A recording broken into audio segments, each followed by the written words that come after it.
wave. No question at all. There was a sign that the Trump policies, the policies that people ran on, whether they were in he's back in the Congress again, really had an effect versus AOC and Nancy Pelosi's policies, which are quite frankly out of favor. Mm-hmm. Do you think going forward that is part of the Trump legacy?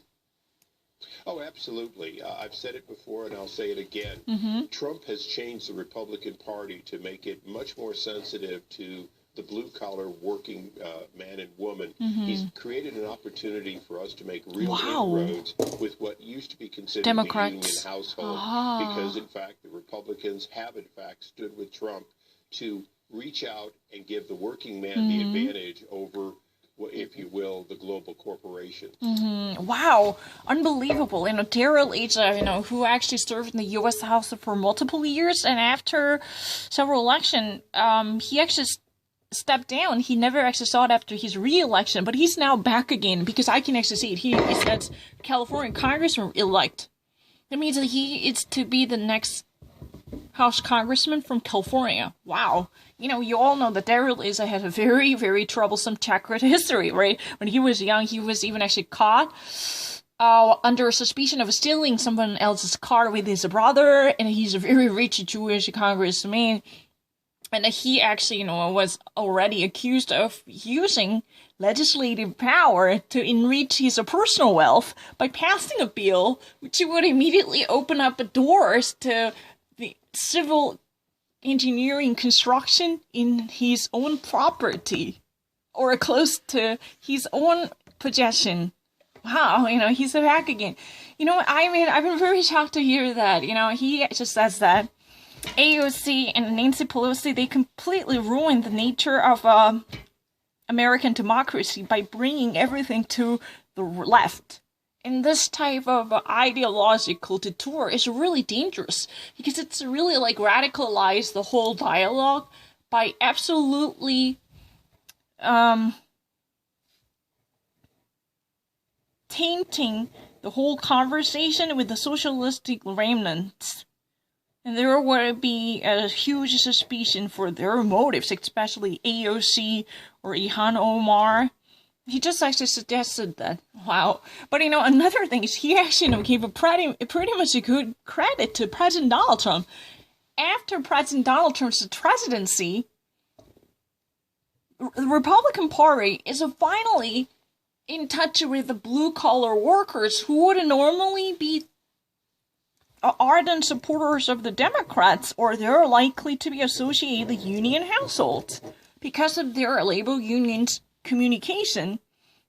Normally, the GOP has no chance of convincing any of these labor workers thought to be the solid Democrats' grassroots. No chance.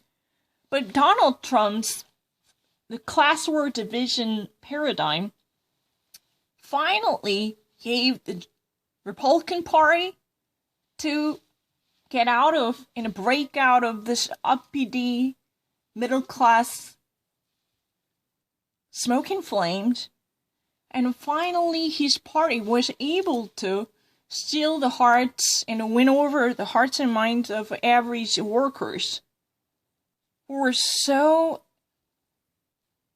securely ensconced in the realm of Democratic Party because of their labor union affiliations and connections.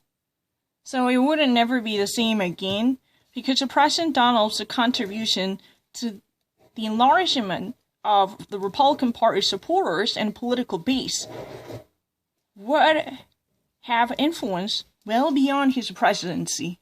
Wow. This is the greatest achievement of Donald Trump. Donald Trump, somebody who was thought to be a hijacker, who just actually, was sabotaging entire traditional established parties. Now he's been actually credited as a pioneer in this field. He's been even obtaining approval from traditional members of the Republican Party. Because, so far the Republican Party was Republican Party has no history of it being approved or favored by average Joes and Janes or blue-collar workers. But, those people were touched by Donald Trump's class warfare against globalization. This is fascinating. And Trump's reach out truly paved the way for the global cooperation, which actually which has allowed the Republican parties to commune with supporters who were once thought to be so estranged from the Republican ideologies and the Reaganist beliefs. Wow, that's just real. Never. A hero and to save lives. From our nation's injured veterans to the faces of courage across America today, we see you. I don't really need to actually cover that, but I actually understand that across the veterans and the first responders and those people who are in the forefront of fighting off the battles on behalf of the rest of people, we actually see your face amongst their faces who are actually fighting off this battle against coronavirus. We actually recognize you. But this is totally unnecessary.